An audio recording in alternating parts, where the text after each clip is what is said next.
Hey guys, so on the bench today we've got this ISDT FD-100 smart discharger.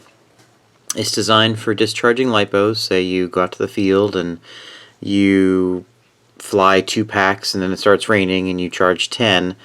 When you come back home and you want to discharge your batteries on your normal charger, most chargers will do 5 watts of discharging, maybe 10, and if you're discharging a pack of any reasonable size, you probably have already experienced this, it's going to take forever.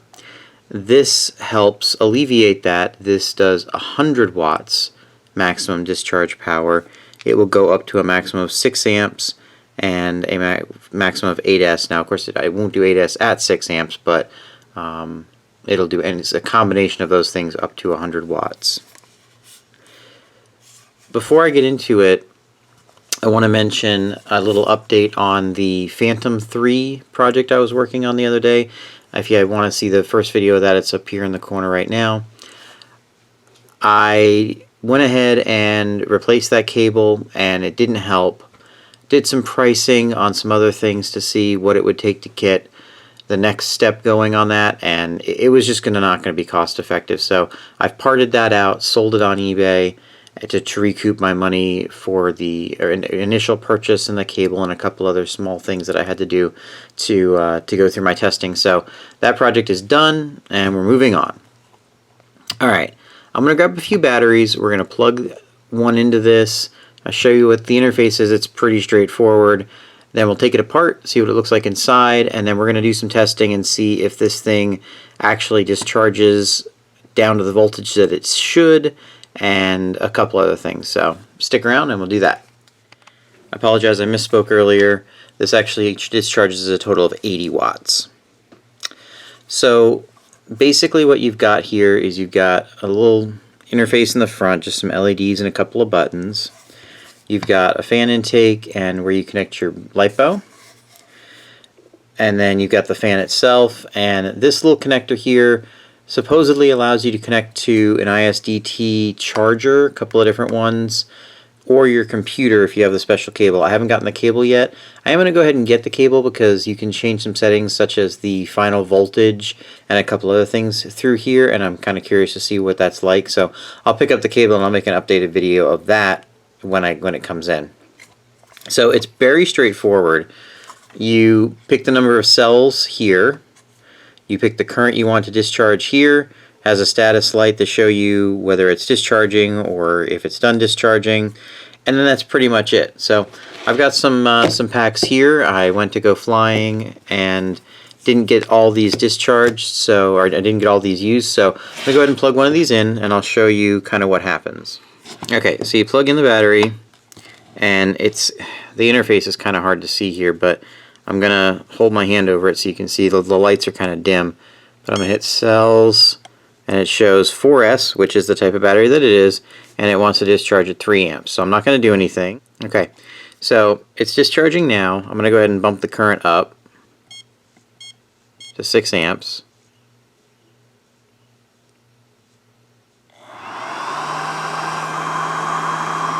Okay, so as you can hear, the fan gets pretty loud. So if I bring the current down, say to 1 amp, the fan turns off completely. Now the fan will ramp up and down based on the temperature internally. The fan is very loud.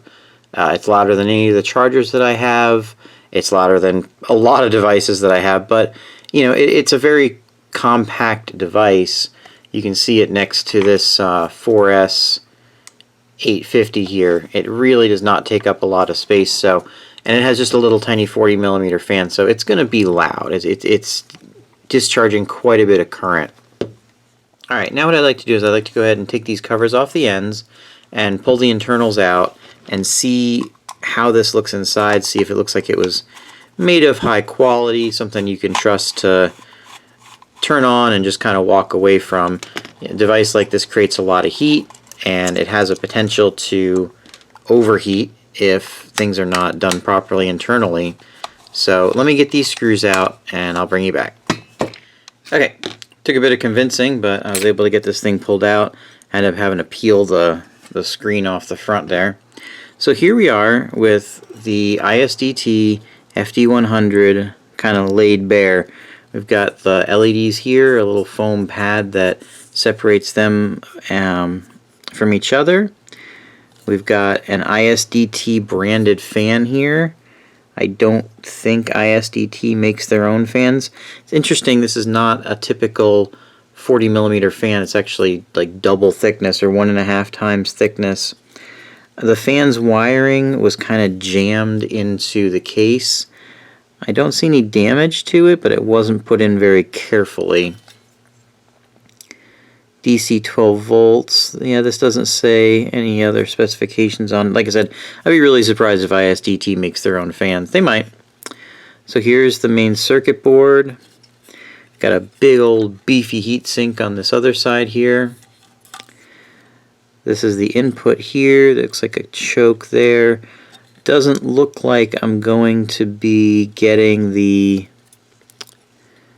board off the back, off this heatsink, because it looks like they have thermally adhered the two, I'm guessing, MOSFETs to the heatsink. So we're not going to get to see a whole lot of, unfortunately, but we'll look at what we can. All right, so XT60 connector. Genuine AMAS, very nice to see. Soldering looks reasonable, not too bad. This is hand soldered on here. These capacitors are GD brand, which I'm not familiar with. It's not a good name brand. That's not necessarily the end of the world, but the brand of capacitor that they use kind of gives you an idea of how much they care, you know what I mean? So these are just no-name brand capacitors, a couple little tactile switches here for the interface. Looks like maybe a programming header up here. And then if I look down inside, I see the MOSFETs and some supporting circuitry. I'm sure there's a micro in there somewhere, which I don't see. It must be buried down in the middle. So that's really about it. I mean, the board looks very clean. It looks fairly well made. This heatsink and fan seem what I would consider adequate, I think. They're not really tiny for dissipating that kind of heat. So let me go ahead and put this back together, and we will hook up the batteries, run them down, and then check and see what voltages we get on them when they're completed. Alright, like it never even happened. Just stick that back on there. And perfect. Okay, I want to rig up a little adapter for the XT60 because I want to see if it's actually discharging at the current that it states it's discharging. So let me get that set up and I will come back and then we'll do that testing. Okay, quick and dirty test adapter for current.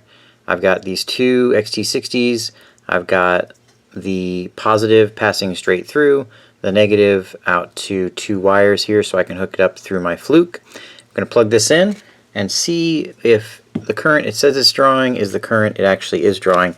Now at 6 amps I do not expect to see 6 amps because this battery is at 16.5 volts and right around 5 amps is going to be that 80 watt maximum. So let me get the meter in frame here, maybe. Yeah, that'll work. And then I'm going to hook up my leads over here, and then I will plug the battery in and we'll start ramping up the power. Alright, so let's test this one right up at the maximum of 6 amps, which it should not get to, and we'll watch it as it discharges. It should discharge this. If it's discharging at 5 amps, it should discharge it within just a few minutes. So sorry for the fan, it's at 6 amps right now. I'm going to watch the current go up.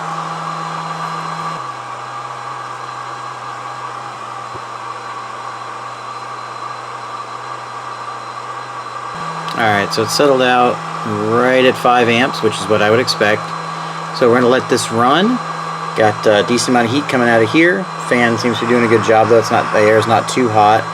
So we're going to let this run. I estimate it'll only take 5 or 6 minutes to discharge this battery, and I'll come back when it is ramping down and see where it settles out, see if it actually turns off or if it keeps draining after it's gotten it down to its target voltage. Okay, so I'm not sure if you can hear me, but the fan is sped up significantly. It's extremely loud now. The current has dropped to 4.2 amps. It's dropping again. I'm assuming it's adjusting that current as the voltage drops in the pack.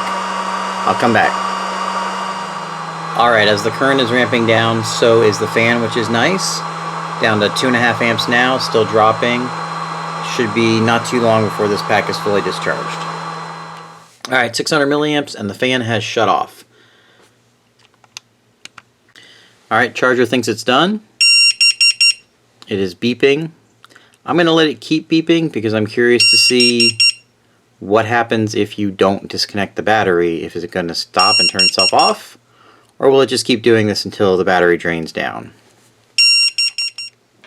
Alright, so let's check total voltage. Okay, so we're sitting at 15.37 volts total. Let's take a look at each cell. 3.84, 3.84, 3.84, and 3.84. Of course, this does not have any balance capability in its discharging, so if you had a cell that was weaker than the other ones, it could potentially discharge faster. These packs are brand new, so I don't think that's going to be a problem with them. Alright, let me get the rest of these discharged and I will come back when I'm done and give you my final thoughts. Alright, the ISDT FD-100 Smart Discharger. What do I think about it? Internal construction looks decent. It does what it says it will do. It is extremely loud when it's at full tilt. I don't know what to compare it to. I would say standing right next to a normal vacuum cleaner. The discharge current is a little lower than it states on the display, which is fine with me. I'd rather it a little lower than a little higher.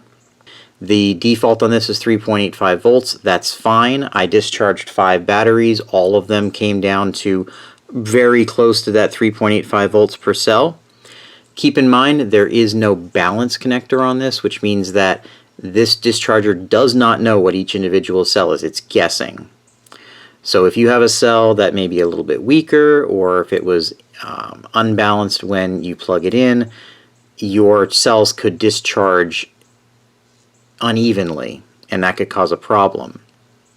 So that's something you want to be aware of with a discharger like this. Now, what I love about this battery on my normal charger, which most chargers are the same, will discharge at 5 watts. This battery, 5 watts at around 15 volts, you're talking about 1/3 of an amp, and to discharge this down to storage, you're looking at around an hour. This charger can discharge the same battery to that same storage voltage in about 5 minutes at the 6 amps, which is actually 5 amps for a 4S. That's wonderful. It encourages me to discharge my batteries as opposed to just letting them sit charged. I'm one of those people that I don't think you need to discharge your batteries the moment you decide you're not going to use them. As long as you're going to use them within the next couple of days, it's fine to leave them charged. I've done a bunch of research on lithium technology, lithium polymer technology, and industry says that it takes a while for it to actually damage the battery. 1, 2, 3 days is not going to hurt anything. So this is a great thing to get. I think I paid $50 for it, something like that. And at that price, I think it's really, really good value. I do want to get the little adapter here for the computer because I want to see what it can do when it's connected to the computer. So if you have any questions, put them down in the comments. If I made any mistakes, put them down in the comments. Otherwise, please subscribe and like if you will. And thanks for watching.